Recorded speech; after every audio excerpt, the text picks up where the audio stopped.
Tonight, on Closer Look, with an election being called and Ontarians set to go to the polls on February 27th, the Ford government has announced a plan to solve the doctor shortage by 2029. Reporter at the Trillium, Alan S. Hale, covered the announcement from Health Minister Sylvia Jones and Government Advisor Jane Philpott, and joins us tonight from Toronto. Alan, what can you tell us about what the government specifically announced? What's their plan to achieve this lofty goal by 2029? Okay, so we have been hearing, I'm sure all your listeners have heard that there is a family doctor shortage in Ontario. The estimates differ, but it does seem like there's more than 2 million people in Ontario who do not have access to a family doctor.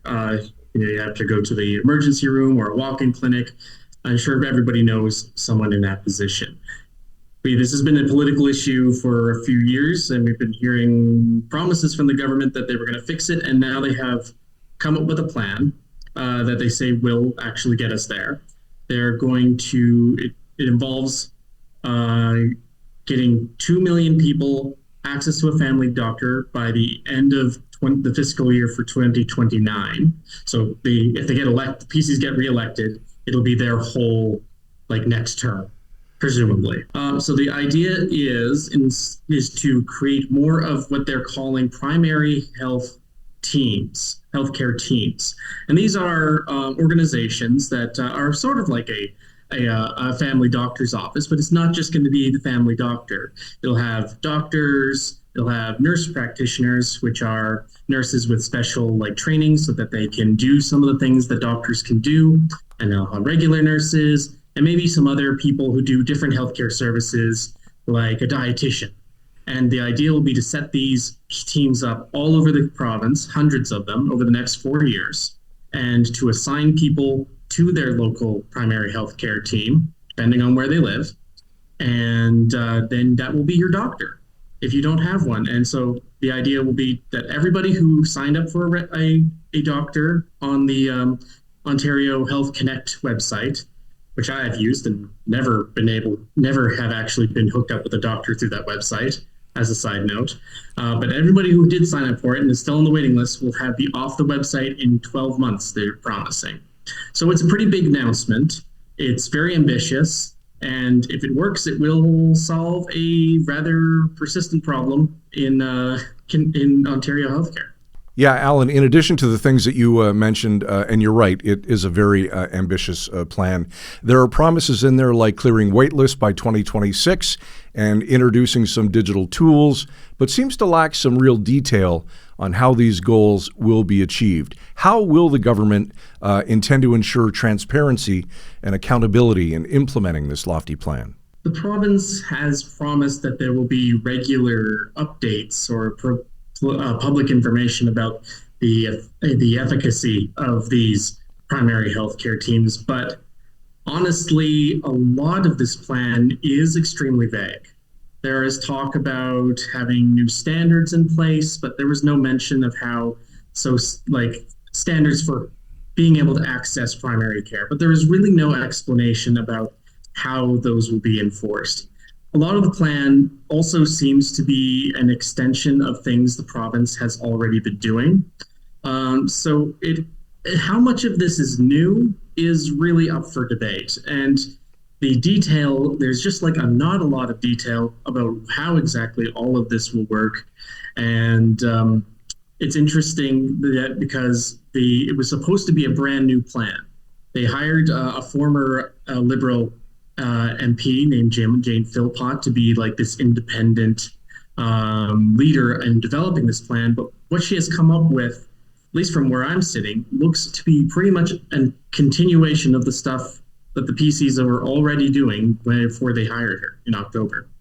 Now, the timing of this, Alan, the announcement obviously seems a little suspect, and this will no doubt be a line of attack against the PCs. Opposition parties will say they promised to fix hallway healthcare back in 2018. They've had 7 years to address the doctor shortage issue to no avail. Why will this be different? What's the government's response to that question? Well, the timing is interesting considering it was announced. It was announced just the 2 days before the election campaign was supposed to start. They are going to dissolve the legislature today, and the campaign will actually be on. The election will have started tomorrow by the time people watch this. So it does seem like they wanted to get it announced before the election started. And the opposition parties are very keen to make this into an issue. And this does, without trying to guess political strategy, but it does seem like having this out there will give every PC candidate in the province the ability to say, oh, I know there's a problem, a shortage with doctors, but we just put in this new plan that's going to fix it by 2029. And honestly, that'll help cover a very big weak point for a lot of PC candidates out there because this is an issue that affects people right across the province. So it's going to be one that's going to come up, whether PC candidates don't often go to local debates. Some of them do, but if they do, it's probably going to be one of those questions. You mentioned Jane Philpott. Her involvement obviously adds credibility to the plan, but some critics argue she's being used for political purposes.